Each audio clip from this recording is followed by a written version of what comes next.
پچھلی قسط میں آپ نے دیکھا کہ ہندوستانی مصوری کی روایت عہد قدیم سے موجود ہے. ہندو، بودھ اور جین مذہبوں کی عبادت گاہیں مختلف نقش و نگار اور تصویروں سے آراستہ تھیں. 10ویں صدی میں تاڑ کے پتوں پر بنے فن پارے مذہبی رسم و رواج کے لیے مخصوص تھے. پھر ہندوستان میں اسلامی حکمرانوں کی آمد کے بعد منظرنامہ بدلتا ہے اور منییچر پینٹنگز میں عربی اور فارسی اثرات دکھنے لگتے ہیں.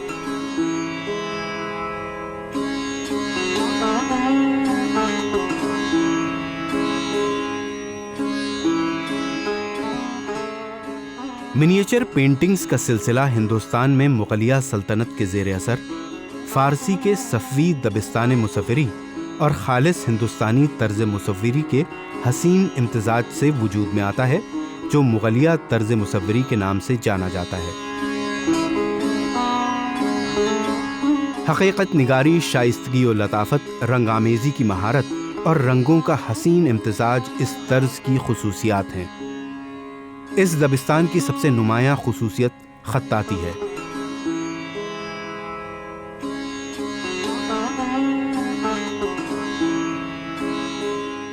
یہ فن اکبر کی سرپرستی میں نشو و نما پاتا ہوا عہد جہانگیر میں اپنے عروج پر پہنچتا ہے اور شاہ جہاں کے دور حکومت میں پختگی و بالیدگی کی منزل سے آشنا ہوتا ہے.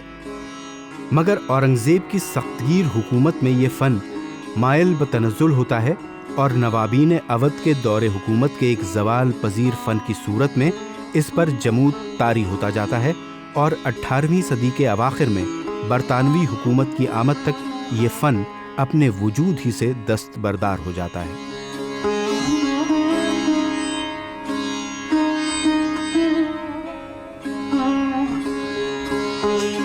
مغل حکمراں مرکزی ایشیا سے ہندوستان آئے. وہ امیر تیمور لنگ کی نسل سے تھے. انہوں نے شمالی ہندوستان سے اپنی سلطنت کے قیام کا آغاز کیا. 16ویں صدی کے وسط سے 17ویں صدی تک ان کی طاقت عروج پر رہی. ان کا اقتدار پورے ہندوستان پر قائم ہو گیا اور مغلیہ سلطنت کو مشرق کی عظیم طاقت تسلیم کر لیا گیا.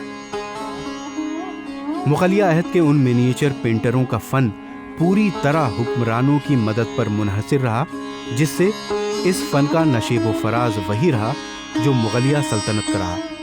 جب تک وہ پھلتی پھولتی رہی، یہ بھی پھلتا پھولتا رہا، اور جیسے ہی اس پر زوال آیا، یہ بھی زوال پذیر ہو گیا. بادشاہ ہمایوں نے سب سے پہلے اس جانب قدم بڑھایا اور فارس سے 2 فنکاروں کو اس کام کے لیے لایا. بادشاہ ہمایوں اور پھر اس کے بیٹے اکبر نے منییچر پینٹنگ کے فن کو فارس سے ہندوستان میں متعارف کرایا.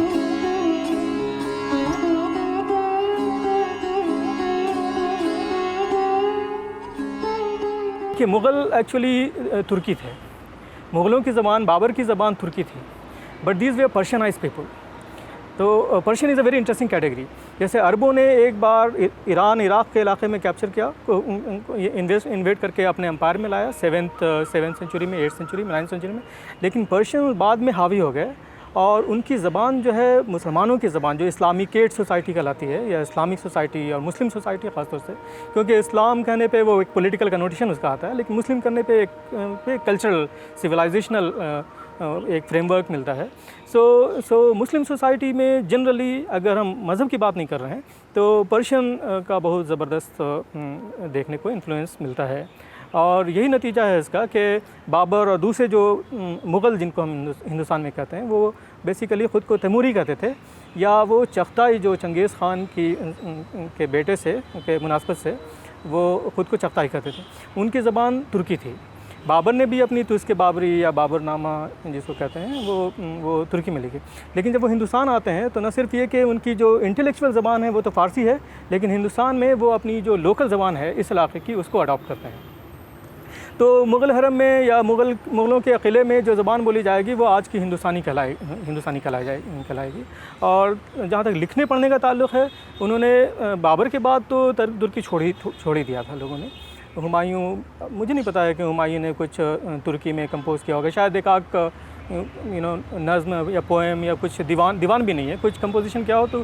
لیکن جو زبان ہے انٹلیکچوئل زبان ہے یا ایڈمنسٹریٹو زبان ہے مغلوں کی, وہ فارسی ہے, اور گھر کی جو زبان ہے اور کلچرل زبان ہے وہ ہندوستانی ہے. مغل جب ہندوستان میں آئے تو انہوں نے اس ملک میں انتشار کا ماحول دیکھا. یہاں کے قومی دھارے کو منضبط کرنے کے لیے فارس واپس ہوئے تاکہ کچھ رہنمائی حاصل کر سکیں. تیموری نسل کے ہونے کی وجہ سے فارس سے ان کا لگاؤ برقرار رہا.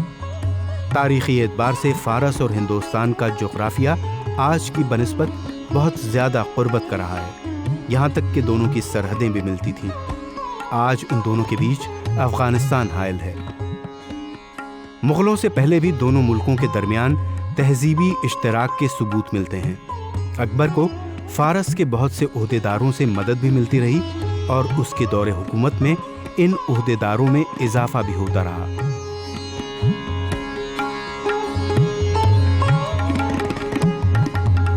16ویں صدی کے اواخر اور اورنگزیب کے دور حکومت تک انہیں ہندوستان میں ملازمت ملتی رہی. صرف مغل درباروں تک ہی نہیں بلکہ کئی ہندو سلطنتوں میں جیسے بیجاپور اور گولکنڈا میں بھی یہ لوگ اونچے عہدوں پر فائز رہے. اس لیے حکومت فارسی زبان کا استعمال جو اپنے درباروں اور تمام معاملوں کے لیے کرتی تھی, اسے ہی شمالی ہندوستان میں بھی رابطے کی زبان کے طور پر استعمال کرتی رہی.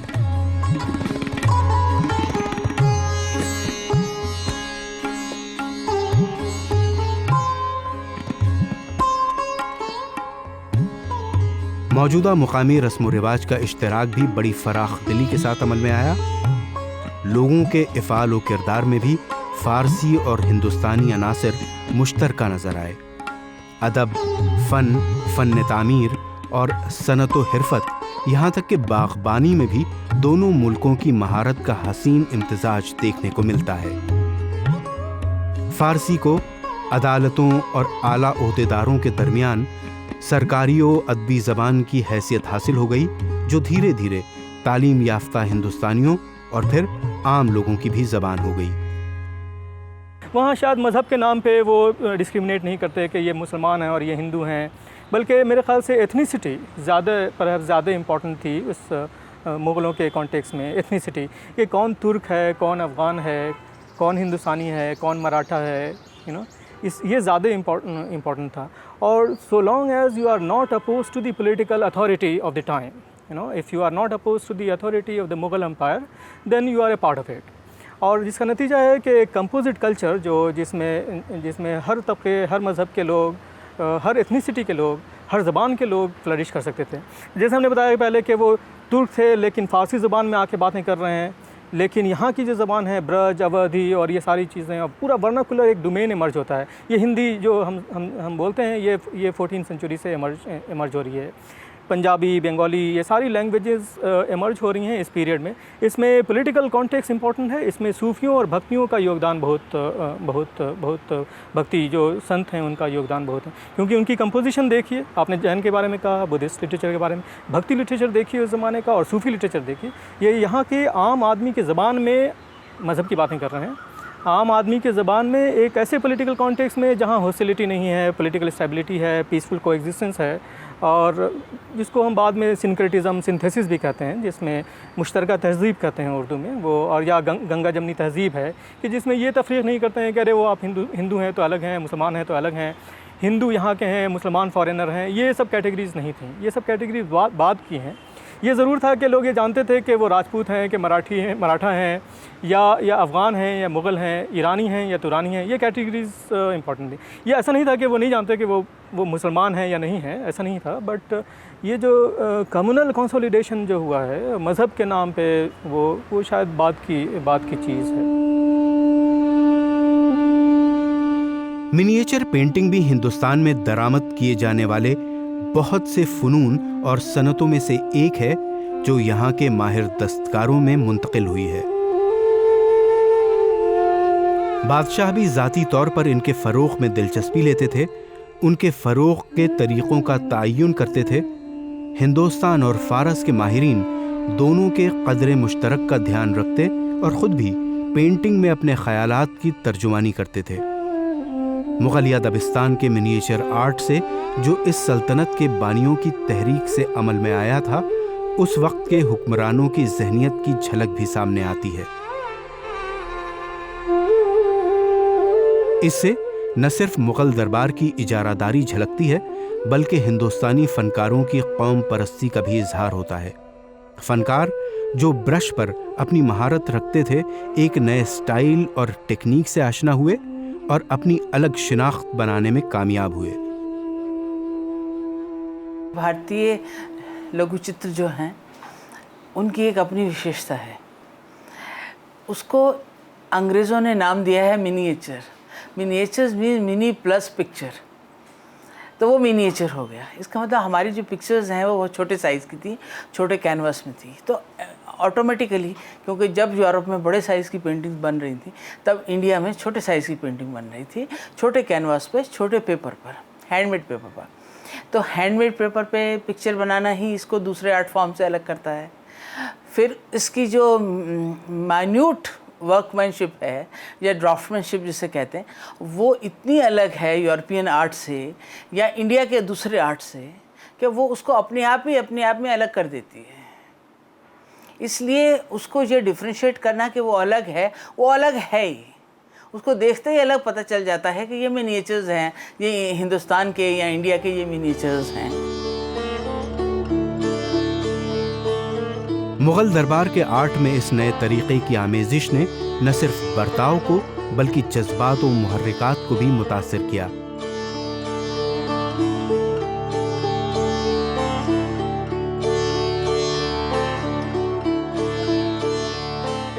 یہ راجپوتانہ حلقے سے زیادہ وابستگی اختیار کرتا ہے۔ جہاں مغل آرٹ دربار کی مادی زندگی کا خاکہ پیش کرتا ہے، وہاں راجپوتانہ تصاویر میں ہندوستانی روایت، خانگی موضوعات، وطن پرستی اور عقائد کی جھلک ملتی ہے۔ جو دیکھنے میں آتا ہے کہ یہ دو طرفہ ہے اور پیسفل ہے، اور وہ دونوں ایک دوسرے سے بورو کر رہے ہیں، اور مغلوں کو راجپوتوں کی ضرورت تھی، راجپوتوں کو بھی مغلوں کی ضرورت تھی، اور مغل بھی ایک طرح کے راجپوت تھے۔ مغل بھی اسی طرح کے راجپوت تھے جیسے افغان بھی ایک طرح کے راجپوت تھے راجپوتوں کی نظر میں، کہ these are martial races, these are political, these are politically strong people, these are military people, and these are the people who have the power to rule. So ان کے جو تعلقات ہیں وہ دیکھنے میں آئے گا صاف صاف کہ یہ دو طرفہ ہیں، اور اس میں کہ راجپوت ہندو ہیں اور مغل مسلمان ہیں، یہ بات کی چیز ہے اور یہ پولیٹیکل چیز ہے۔ کلچرل لیول پہ اس طرح کی کوشچننگ نہیں دیکھنے کو ملتی ہے۔ یہ بھی ضرور ہے کہ شاید مغل اپنی بیٹیوں کو راجپوت پرنسس سے شادی نہیں کرنے دیں گے، ٹھیک ہے، کیونکہ مغلوں کے نزدیک راجپوت ان سے انفیریئر ہیں، لیکن راجپوت اپنی بیٹیوں کو مغلوں کو دیں گے کیونکہ وہ they are the superior people, they are the the more dominant people. جیسا عام طور پہ ہوتا ہے کہ میریٹل الائنسز میں ہمیشہ یہ کوشش کری جاتی ہے کہ بیٹیوں کو بڑے گھر میں دیا جائے گا، سو وہ صاف صاف دیکھنے کو ملتا ہے۔ لیکن شاید کمنل پوائنٹ آف ویو سے لگے گا کہ نہیں یہ تو درست نہیں ہے، یہ ایک طرفہ معاملہ ہے، لیکن یہ ایسا تھا۔ فارسی مصوری میں خطوط اور رنگوں کے استعمال کی طرح ہندوستانی مصوری میں بھی یہ دونوں خصوصیت پوری آب و تاب کے ساتھ جلوہ گر ہیں۔ مغلیہ دور کے ہندوستانی دستکار رنگوں کی نقاشی پر خاص زور ڈالتے ہیں، جن کا بہترین اظہار کپڑوں میں کی گئی تصویر کشی، ملمہ کاری اور فن تعمیر میں ملتا ہے۔ رنگوں کا یہ استعمال نظروں کو خیرہ کرتا ہے۔ یہ رنگین ماحول کی فطرت کی وجہ سے بھی ہو سکتا ہے۔ لیکن جنہیں ہم پرشین منیچر پینٹنگ کہتے ہیں وہ بھی ایک طریقے کے نہیں تھے۔ اس میں تیمورد ہے، اس میں صفاوید ہے، اس میں قجار ہے، اس میں پھر آپ دیکھیں گے آج بھی پرشیا میں، جو کہ جسے ہم ایران آج کہتے ہیں، اور وہاں پہ ابھی بھی منیچر پینٹنگ پریکٹس ہوتی ہے، جیسے ہندوستان میں ہوتی ہے، جیسے یہاں ہوتی ہے۔ اس طرح کے مخطوطے متن کی وضاحت کرنے والی تصویروں سے مزین ہوئے کہ قلمکار کا قلم منصور کے برش کے سامنے عاجز ہوتا۔ فن خطاطی اس میں سب سے زیادہ نمایاں ہے۔ ان تصویروں کے نقش و نگار میں غنائی کیفیت پائی جاتی تھی، اور یہ اس پورے عہد میں باقی رہی جب تک یہ آرٹ ہندوستان میں زندہ رہا۔ یہ دیکھیے کلچر جو فارسی کا تھا یا پرشین کلچر تھا، یہ اس وقت ایلیٹ کلچر ہے جس وقت کی ہم بات کر رہے ہیں۔ یہ جب بابر اپنے کو الگ کرنا چاہتے تھے تو میموائرز انہوں نے ترکی میں لکھا، حالانکہ ان کی کورٹ لینگویج فارسی کی تھی۔ اور تو یہ اس چیز کو اگر ہم سمجھیں تو ہم ذرا اور اچھی طریقے سے یہ سمجھ سکیں گے کہ یہ جو ٹیکسٹ اور اس کا ہے، یہ بھی ایک کلچر جو ہے وہ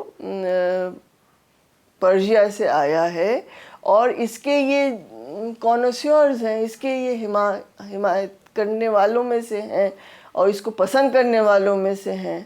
اور تو جب وہ آرٹ بنواتے تھے تو اسی قسم کی بنواتے تھے۔ اس میں شاہ نامہ بھی بنوا رہے ہیں جو کہ بالکل ہی پرشین وہ ہے، لٹریچر ہے۔ اس میں وہاں پہ تو پتہ نہیں کتنے شاہ نامہ ہوں گے فارسی میں، سب السٹریٹڈ نہیں، کیونکہ ہر آدمی السٹریٹ نہیں کرا پاتا تھا، کچھ ایلیٹ لوگ ہی کروا پاتے تھے۔ تو مغلوں نے اس کو السٹریٹ بھی کروایا ہے، کئی کہانیوں کو انہوں نے حمزہ نامہ ہے جیسے ایک نیا جسے کہنا چاہیے لٹریچر کو انہوں نے السٹریٹ کرایا حمزہ نامہ کے نام سے۔ اس کے کچھ آپ کو نیشنل میوزیم میں میرے خیال سے ہیں وہاں پہ بھی۔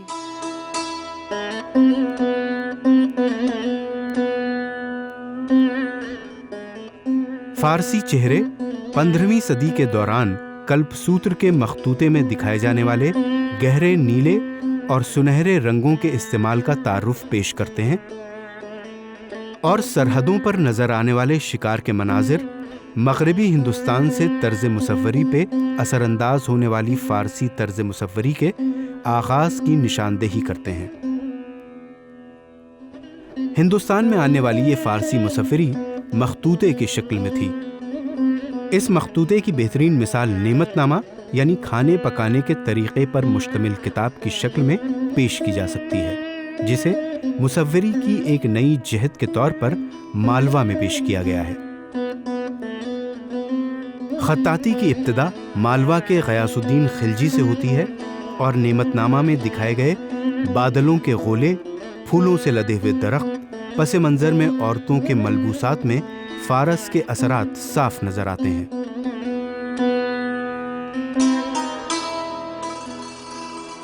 اس مخطوطے میں خالص ہندوستانی اور فارسی طرز کی آمیزش سے ایک نئی مصوری کو نمودار ہوتے ہوئے دیکھا جا سکتا ہے۔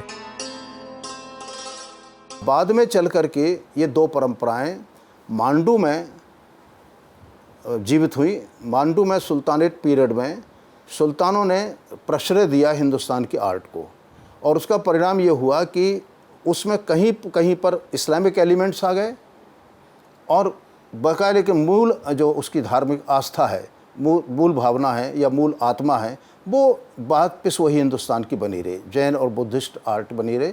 اور مانڈو میں ایک بہت مشہور کلپ سوتر لکھا گیا 1439 میں، جین کلپ سوتر کی رچنا ہوئی۔ وہ اس میں پورے کے پورے فیچرز جو ہیں، جو امیجز ہیں، اس میں اسلام کا اثر دکھائی دیتا ہے۔ اس شاہ جو اس سمے رہا ہوگا، سلطان رہا ہوگا، اس کی آئیکونوگرافی تک ملتی ہے، اس کی داڑھی کی طرح سے جین منیوں کی داڑھی بنا دی، اس طرح کا سوروپ تک ملتا ہے۔ تو اس سے پتہ لگتا ہے کہ اس میں یہ بلینڈ ہوا وہاں پر۔ اور اسی کے ساتھ میں دوسری بات ہوئی، وہیں پر مانڈو میں نعمت نامہ جیسی ایک کتاب لکھی گئی، اور اس طرح کے بکس لکھے گئے جو مسلم رائٹرس نے لکھی تھی۔ اس میں کتابیں تو ہیں وہ دوسرے وشوں کی، لیکن اس میں امیجز لی گئی ہیں، تصویریں ہیں، ویکتی چتر ہیں۔ تو ویکتی چتر اسلام میں پرمیٹڈ نہیں تھے، یہ ہندوستان کی پرمپرا سے لیے ہیں۔ ایک تو دیکھیے چہرے الگ ہیں، دے ہیو مور، جو ان کے فیچرز ہیں وہ اگر آپ ہمارے دیکھیں اس میں